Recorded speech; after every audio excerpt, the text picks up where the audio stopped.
DSLR Film Noob.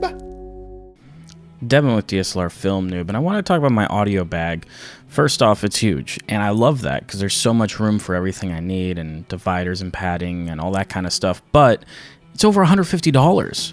Like, that's a lot. So today we're going to look at how to do an audio bag for less than 20 bucks. So here it is. It's nothing pretty to look at. But what I've already done to the bag is the small pouches on the left and right, I've already cut holes in. But you can see there's lots of little areas for you to route cables and hook stuff and put stuff inside of zipper pouches. But I wanted to show you guys kind of how I assembled this bag before I ended up spending a lot of money on a bigger audio bag. Here I use small carabiners to kind of hold it onto the strap. This kind of helps whatever kind of mixer you're using to stay towards the top of the bag.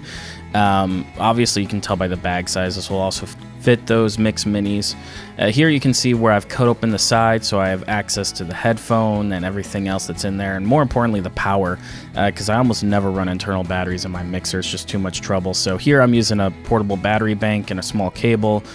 Plug it in, and you can see there's just enough room to slide that into the side of it, and you can even zip it up if you're worried about waterproofing or something falling out there.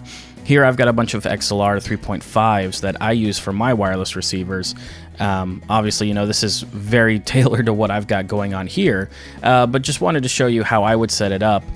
Here I decided to use these XLR 3.5mm adapters because my wireless receivers can actually send balanced audio, so just taking advantage of that fact. But here you can see it's got straps on the front, it's got straps on the side. Anything with a belt clip you can pretty much put anywhere on this bag, which is one of the things I love about it, and still have space in the middle here for putting lapels, mics, you know, maybe some tools.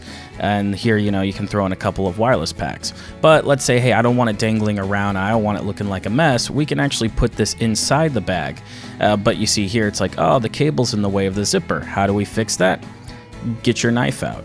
So here I'm making a small cut towards the top of the bag, and it's really just a small hole because it only needs to fit the 3.5mm through it.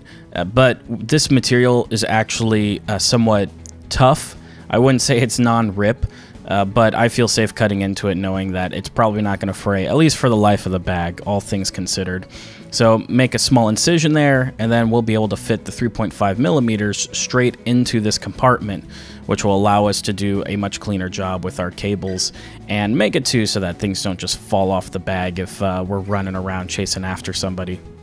But here you can see with this small incision, it allows us to completely close off that compartment so we can get a little bit cleaner of a look. We can completely close off our power solution, which you can also make incisions too, because some of the wireless receivers, 2.4 gigahertz, will run off micro USB.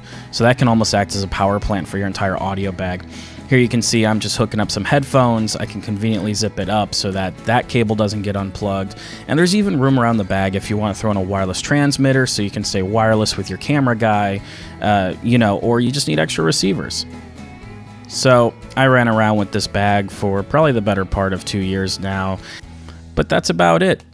Feel free to leave a comment below. As always, check the description for links to Amazon where you can purchase this kind of stuff. And this has been Devin with DSLR Film Noob. DSLR Film Noob.